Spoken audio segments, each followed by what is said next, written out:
Bismillahirrahmanirrahim. Assalamualaikum warahmatullahi wabarakatuh. Alhamdulillah, bersyukur kepada Allah kita masih diberikan kesehatan, kesempatan waktu sehingga kita dapat melihat video ini, tentunya dengan semangat syiar dakwah yang kita rasakan saat ini. Salawat berangkaikan salam kita hadiahkan kepada junjungan kita Nabi besar Muhammad sallallahu alaihi wasallam,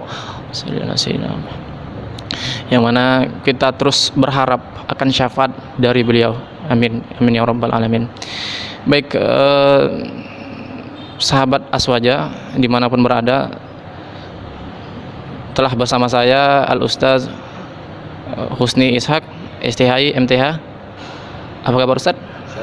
Alhamdulillah rabbil alamin. Mengingat beberapa waktu yang lalu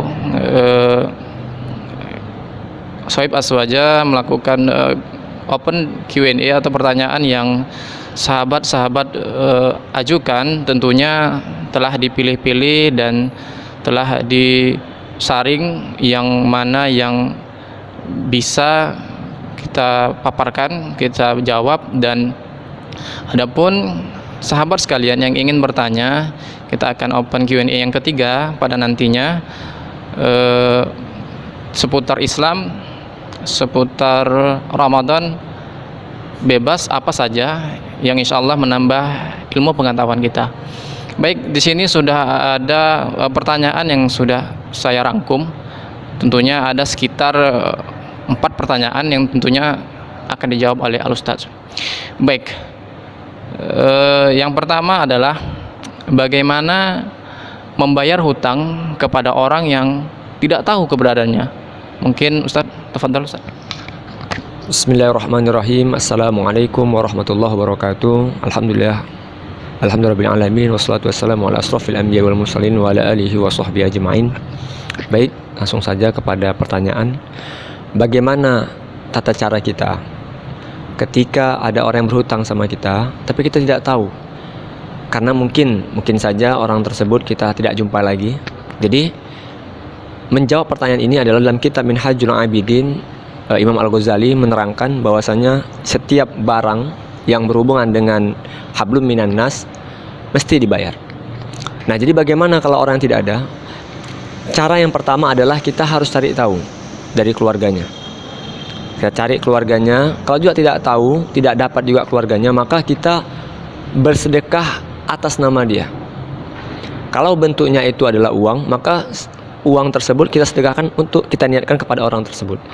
Jadi tetap mesti kita bayar, mesti kita gantikan, karena bagaimanapun hutang itu akan diminta pertanggungjawaban nanti di akhirat. Wallahu a'lam bishawab. Baik, mungkin itu jawaban singkat dari Al Ustaz. Kita lanjut pertanyaan kedua. Bagaimana hukumnya menangis ketika puasa? Apakah batal? Baik, tafadhol Ustaz. Baik, berbicara tentang hukum puasa ini kan, apalagi puasa Ramadan ya, hukumnya kan wajib ain, dan ada hal yang membatalkan puasa. Yang membatalkan puasa itu yang bagaimana? Yang setiap yang memasukkan benda, misalnya makan, minum, atau yang sederhana ya, tapi memang sering orang lakukan, mungkin mengorek kuping berlebihan secara bersengatan, kemudian mengurek hidung, misalnya kotoran hidung, itu juga bisa batal. Nah, kalau nangis bagaimana? Nah, kalau nangis, ulama fikih, menerangkan bahwasanya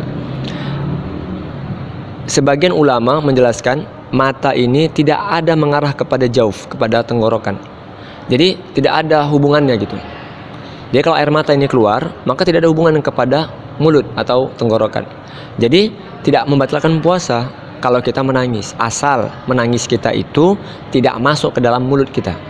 Dan jadi kalau menangis masuk ke mulut kita, maka ini bisa membatalkan puasa. Tapi kalau menangisnya tidak membatalkan puasa, ingat ya, setiap yang memasukkan itu yang membatalkan secara bersengatan. Tapi kalau misalnya menangis itu kan mengeluarkan air mata.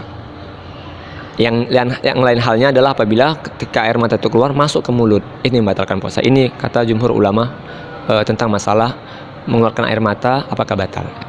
Saya pikir itu. Baik, itu jawaban singkat dari Al Ustaz.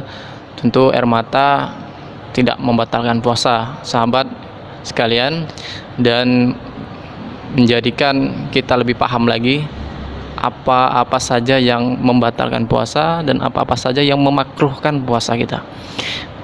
Nah, lanjut yang ketiga, mana yang utama, bayar zakat di masjid atau ke keluarga sendiri? Tafadhol Ustaz. Baik, bismillahirrahmanirrahim. Mana yang lebih utama? Nah, ini pertanyaannya luar biasa ya. Bayar zakat di masjid atau di keluarga sendiri. Nah, kita harus tahu dulu, kita kepada siapa membayar zakat? Zakat ini kan kita bayar kepada 8 orang asnaf yang berhak menerima. Yang pertama fakir, kedua miskin, yang ketiga amil, yang keempat mu'allaf, yang kelima orang yang berhutang gharim, yang keenam ibnu sabil, yang ketujuh musafir, yang kedelapan orang mu'allaf. Nah, ini orang-orang yang berhak menerima zakat. Nah, bagaimana hubungan dengan masjid? Kenapa di masjid? Karena memudahkan kita. Kadang-kadang kita nggak tahu membedakan mana fakir, mana miskin. Nah, di masjid itu akan mereka yang mencari. Para amilnya akan mencari mana yang lebih berhak menerimanya. Terkadang kalau kita kasih kepada keluarga kita, padahal tetangga kita yang lebih membutuhkan, maka ini jadi perbedaan pendapat. Nah, kalau ke keluarga sendiri, tengok dulu. Ada zakat itu tidak bisa antara, misalnya gini ya, seorang ayah menzakati anaknya, karena keluarga. Makanya hati-hati. Kita lihat dulu, yang kita berikan ini kepada siapa? Apakah kepada keluarga kandung atau keluarga saudara? Nah, kalau keluarga saudara boleh, tapi kita lihat dulu, betul-betul nggak mereka itu membutuhkan. Nah, kalau kita sudah melihat memang betul, memang berhak menerima, itu kita berikan. Boleh langsung kepada orangnya pun boleh.